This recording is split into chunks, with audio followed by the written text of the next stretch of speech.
Pour faire des emplettes, soit au supermarché, soit en ligne, on recourt maintenant dans la vie à des modes qui ne cessent de se renouveler.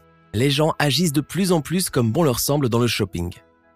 Mais autrefois, tout cela était différent. Des villages de la plaine centrale aux campagnes d'eau du Bas-Yangtze, du plateau de l'Ohès aux agglomérations modernes, des oasis et steppes du Xinjiang, aux villages reculés aux frontières du sud-ouest, se dessinaient dans les marchés les scènes de vie les plus courantes et les plus authentiques.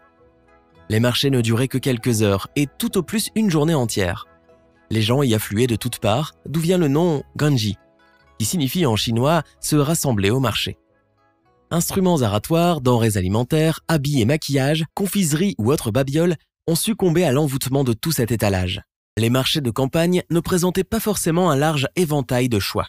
Et la qualité des marchandises laissait aussi à désirer. Mais l'aspect des produits était simple et les prix modérés. Ainsi, même en période de pénurie, les besoins des nécessiteux y pouvaient être satisfaits. La qualité de la vie s'est par la suite améliorée. Mais faire des achats au marché restait toujours une importante partie composante de la vie. À part les transactions commerciales, les marchés étaient également un endroit où s'imprégnait une douceur et un sentiment humain.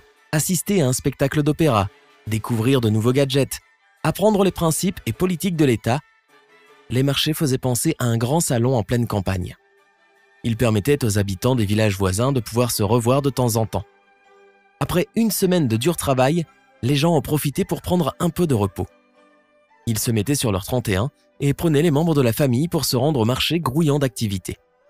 Comme une coulée de chaleur, l'ambiance dans les marchés réchauffait leur cœur et leur procurait un sentiment de satisfaction dans la vie quotidienne.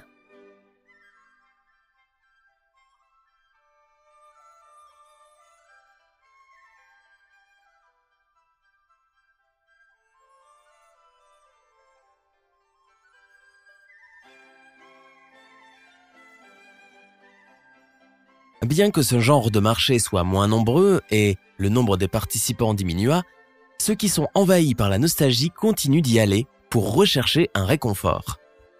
Auparavant, les marchés étaient souvent noirs du monde et animés d'un beau charivari dans de nombreuses régions rurales. Au fur et à mesure que les jeunes sont massivement partis travailler dans les villes, restent dans les villages des personnes âgées en nombre toujours plus croissant. Souffrant de la solitude, elles attendent avec impatience l'arrivée du jour du marché, car les villageois peuvent non seulement y faire des emplettes, mais également jouer aux cartes et bavarder à bâtons rompus. Ces marchés font depuis toujours partie intégrante de leur vie.